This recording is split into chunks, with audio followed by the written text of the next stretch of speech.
Good morning. This is lesson 10 today, May 3rd, 2020. Our subject today is a vision of restoration. We're going to be in Zephaniah chapter 3. The focus of the lesson more so concentrates on verses 14 through 20, but to have the entire book, the entire chapter, read the entire chapter for a deeper understanding. We'll jump into that a little bit from the beginning to the end, but we're going to focus on verses 14 through 20 today. So our subject is a vision of restoration. So when we think of restoration, we're in a time where Zephaniah, he's speaking to, and this prophetic word is coming to him where the people they're heavily oppressed. And this word is coming to him of a future of restoration, of what is to come. Um, uh, Earlier in the chapter, it talks about how Jerusalem, their wickedness and all the things that they had done. And in the middle part of the chapter, it talks about the remnant that will be used in all of this. And towards the end, it talks about the promise, the restoration that God has for us. So the big picture of this restoration is talking about our eternal restoration, the restoration that God has for us in the end when we have been remained faithful to Him for this entire time of our life, and we have done God's will. The eternal restoration, the oppression of this world and all the bad things of this world and all the ups and the downs of this world will come to an end, and God will restore us to Him, and we will walk around heaven with Him.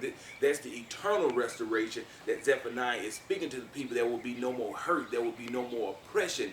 All the bad. There will be no more of that in the eternal restoration. So I'm gonna go on a smaller scale of restoration. So when you think of restoration, something has to be restored. Why would something need to be restored? Something needs to be restored only if it's broken, if it's not working in its proper way, if it doesn't look what it's like it's supposed to be. When I think about restoration, the first thing that comes to my mind is restoration of cars. My first car was actually a shared car with me and my two older brothers. It was a 1976 Chevy Nova. And when we first got the car, it was originally a gray car, but the car had the hood was rusted, so it was brown on the hood, and the back was like a pinkish color, like it was getting ready to rust. And some of the other part of the car, it still had its original gray color. So throughout the process of my brothers and me as well in high school and some of the college, we restored it.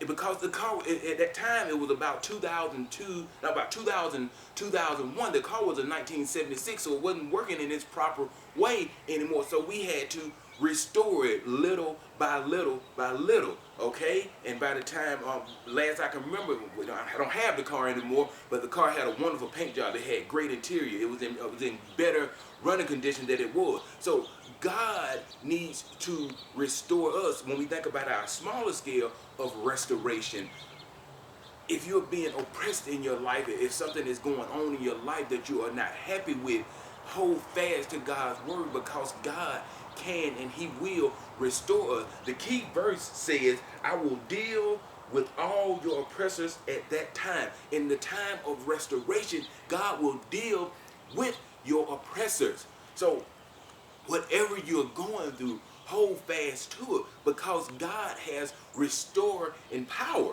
So in the restoring power that Zephaniah was talking about, he's talking to the people when they are deeply oppressed. Sometimes when you are deeply oppressed and you're in a bad situation, sometimes it's hard for you to see the restoration, the same as it was when we were restoring that car.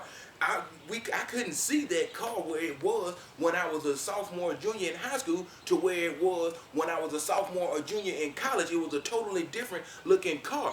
God will make you a totally different person in His restoration power. People will look at you in a different light because you have been restored. You will view things in a different light because you have been restored. Zephaniah wants the people to see that God has a promise for us. Even in those oppression, even all the bad that you've done, all the bad that has been done to you, God has promised to restore. And not only will he restore, you don't have to try to get back once he's restored and once he's fixed you. You don't have to try to get back at the people who oppressed you, who've done bad things to you.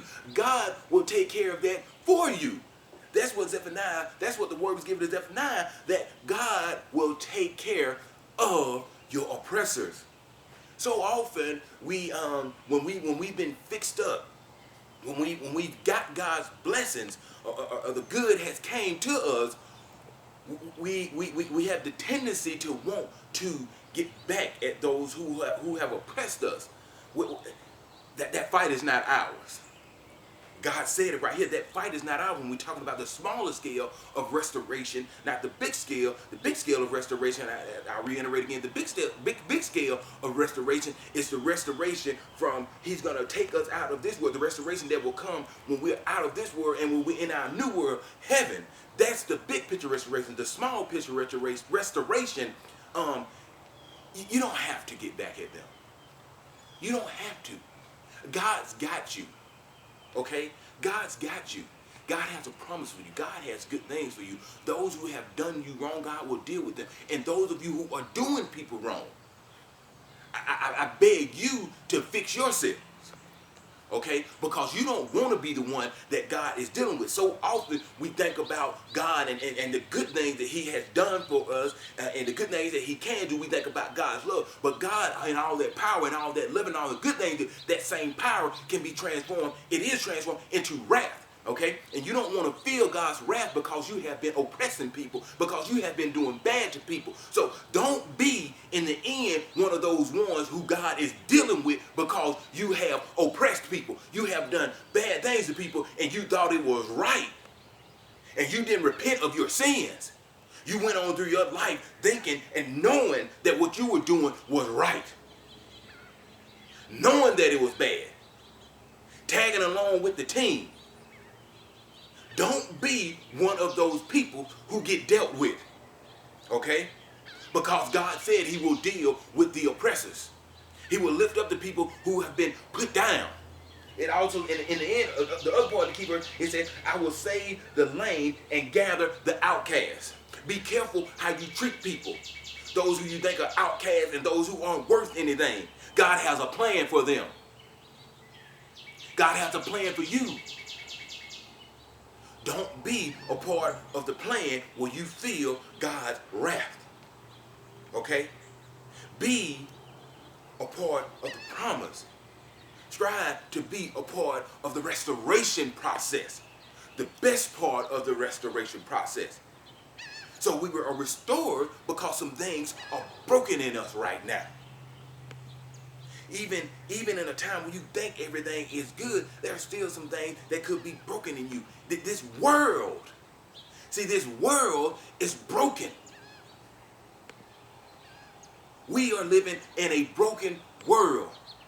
But the new world that we will get, heaven, is not broken. And that restoration, so we'll be fixed because we'll be transformed from this world to that world. That world is heaven. Okay? So those of you that are thinking, I'm good right now. I'm pretty good.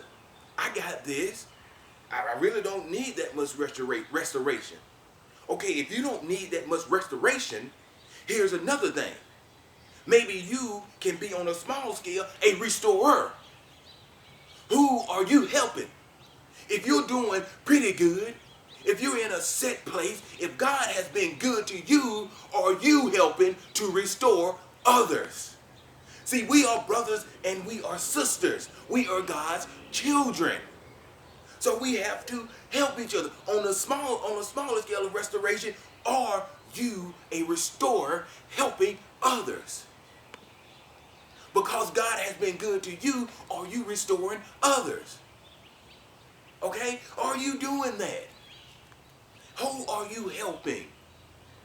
Who are you helping? What are you doing?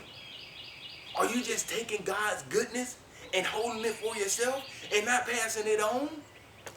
Do you see your brothers and sisters who are outcasts, who are not doing good in this world? Do you see people who are not doing good in this world? And are you helping them? Are you restoring? Examine yourself to see, are you restoring? If God has restored you and brought you out of a situation, are you helping people? Because there is a promise that if you are that God will restore. Zephaniah said it. This prophetic word came to him. God will restore. God has something good for us. God has something good for us every day. God has good things for us in our season. Who are you helping? What are you doing in life? Examine yourself. One, to see if you need restoration. If there is something broken in your life, if you are being oppressed in any type of way by any person or anything. See, when you think of oppression, you think of somebody is oppressing you. But things of this world can oppress you too. Addictions can oppress you. Material things can oppress you. God can free you from all that. He can restore you from all of that. Don't think just people can oppress you. Things can oppress you. Now, see, when you have been delivered from those things, you can still help people be delivered from those things. If you are addicted to alcohol, if you are addicted to X-rated videos, if you are addicted to drugs, if you are addicted to women, if you are addicted to men, if you are addicted to shopping, whatever the addiction is that is oppressing you, God can restore you. And you best believe that there is somebody else out there who is being oppressed in the same way. So you can help them. The restoring thing, it flows. God has that promise to restore, to move us to another place. So who are we moving and what are we moving to another place? We help each other. If you're not helping anybody, I say to you, especially if you are a child of God, you are better than that.